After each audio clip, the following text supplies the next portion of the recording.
Assalamualaikum warahmatullahi wabarakatuh.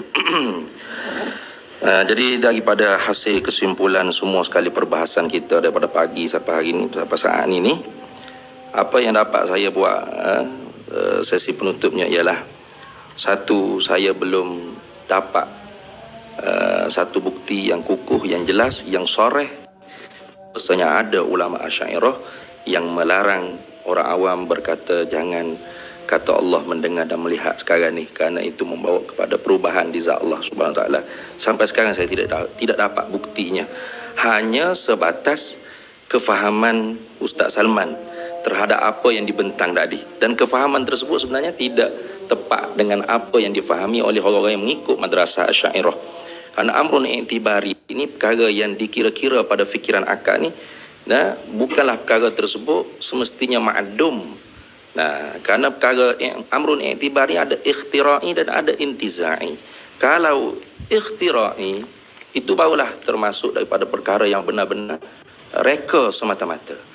Tetapi tentang ta'alluq tanjizi hadis, sifat samak basar Allah Subhanahu Wa Taala, Allah mendengar kalian perkara yang baru ada sekarang ni, di saat mana perkara tersebut ada, sama ada suara, warna dan sebagainya, itu benar-benar berlaku.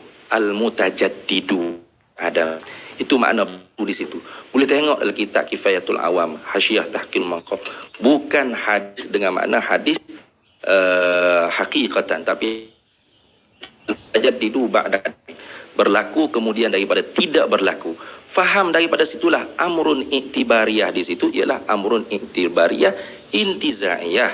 Mana perkara yang dikira sungguh di dalam fikiran kita, diiktibar daripada perkara yang dicabut faham, perkara itu benar-benar ada, iaitu sifat samak dan basar, muta'alliq, dan sesuatu yang didengar, mubsarat ataupun masmu'at ataupun maujudat. Jadi antara nisbah di antara muta'allaq dan muta'alliq itulah difahamnya ta'alluq. Jadi faham ta'alluq tu termasuk amrun i'tibari intiza'i, bukan reka-reka semata-mata. Maka sebab tu dikatakan subutiyah. Sungguh Allah sedang mendengar kita sekarang ni. Sungguh Allah sedang melihat kita sekarang ni.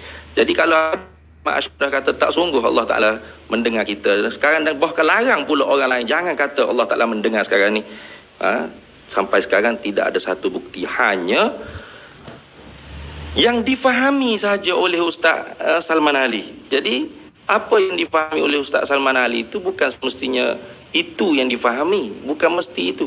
Itu melazim, mengilzam. Apa yang Ustaz Salman Ali faham gitu, dia pun ilzam. Inilah natijahnya yang keluar dari mazhab Asy'ariyah. Berarti Ustaz Salman mengatakan sesuatu yang tidak dikatakan oleh ulama Asy'ariyah. Mana-mana ulama Asy'ariyah tidak ada yang mengatakan jangan kata seperti itu kepada orang awam. Tak ada. Jadi lazimul qaul laisa bil qaul, lazimul mazhab laisa bil mazhab. Itu kita kena ingat dah. Jadi tidak boleh kita yang ulama Asy'ariyah tidak kata, hanya kita baca, kemudian kita pun faham sendiri. Bermakna tak ada. Bila tak ada, bila ada lawan tak ada. Jadi tak ada. Ta'alluq ni tidak ada, hanya nisbah. Nisbah ni bukan semestinya tidak ada. Sungguh bahkan seperti saya sebut dah tadi. Ustaz Salman Ali, Ustaz Salman nisbah dengan ayah Ustaz Salman, iaitu Ali. Apa nisbahnya? Anak. Ali itu ayah kepada Ustaz Salman. Di mana nisbah itu? Boleh lihat dengan mata kepala? Tak boleh lihat. Tidak wujud. Kalau tidak wujud, tak ada lah. Bukan anak Ali lah Ustaz Salman. Tidak itu. Tapi sungguh orang panggil Ustaz Salman tu ialah anak kepada seorang ayah yang bernama Ali. Itu dipanggil nisbah. Jadi nisbah mujarradun nisbah. Jadi nak bagi tahu mujarradun nisbah ni bukan semestinya kena ada, maujud, bukan. Tapi dia sungguh. Sungguh Ustaz Salman tu ialah anak kepada Ali. Tu pun nisbah dia panggil. Itu. Kemudian lagi tentang Imam Ar-Razi tadi. Sebenarnya Imam Ar-Razi sedang menceritakan tentang orang lain yang mengata, iaitu fuak-fuak karamiyah. Ini kita kena baca, jangan baca satu kitab Matalibul Aliyah saja, kena baca juga di dalam Al-Arba'in bagi Imam Ar-Razi. Bagaimana Imam Ar-Razi menyebut bahawasanya kelompok yang seperti itu ialah kelompok yang mengisbatkan perkara yang baharu di zat Allah Ta'ala tu ialah puak karamiyah. Nah, ini boleh dilihat di dalam kitab Al-Arba'in. Nah, Al-Arba'in bagi Imam Ar-Razi. Nah, pada juzuk yang pertama, Sahifah 170. Boleh dilihat di situ.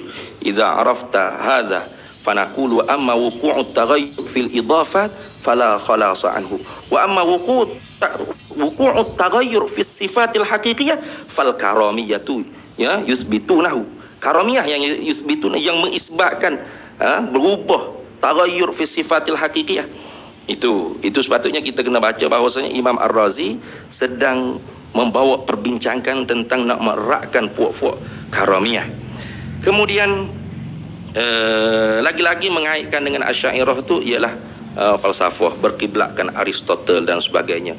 Saya telah baca kitab Athariyah tadi, dan itu jugalah yang dipegang oleh imam-imam Hanabilah, imam-imam mazhab Athariyah, bahwasanya imtina'ul qiyamul hawadis bizatillah imtina'.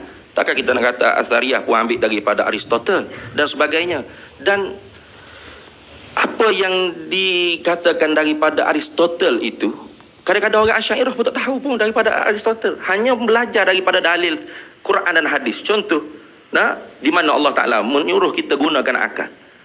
Lau kana fihi ma alihatun illallah la fasadata.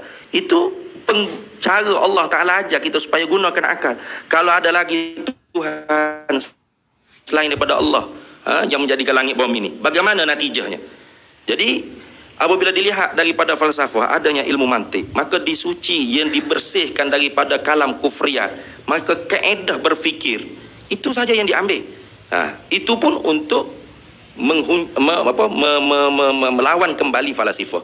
Jadi sebenarnya kalau kita sentiasa duk tuduh bahawasanya Asy'ariyah ni falasifah, Asy'ariyah falasifah, itu agak keterlaluan, kerana Asy'ariyah mengajarkan akidah orang awam dengan sangat senang dan mudah, berdasarkan teks-teks Quran dan hadis, dan dalil akal pun memang Al-Quran sendiri suruh kita guna akal. Afala ta'qilun, afala tatafakkarun, guna akal. Dan saya setuju dengan Ustaz Salman bahawasanya kita faham bagaimana orang awam faham secara zahir. Secara zahir macam mana? Contoh, kalau orang bercakap secara zahir ni, secara kapu-kapu mudah, kalau ada orang kena ditimpa musibah kematian, apa kita akan bercakap? Sabarlah, jodoh temuan ajal maut di tangan Allah. Itu idafah. Kita nak cerita apa? Ketentuan Allah. Itu dipanggil zahir, tarkibi, zahir lahik, sabiq wal lahik. Zahir yang dimaksudkan ijra' wa ala zahir, kita pelalukan di atas zahir. Zahir apa? Zahir keseluruhan ayat tu. Apa yang nak cerita situ? Nak ceritanya jodoh temuan ajal maut, Allah yang menentukan segalanya, Allah lah yang menjadi. Itu orang awam faham gitu.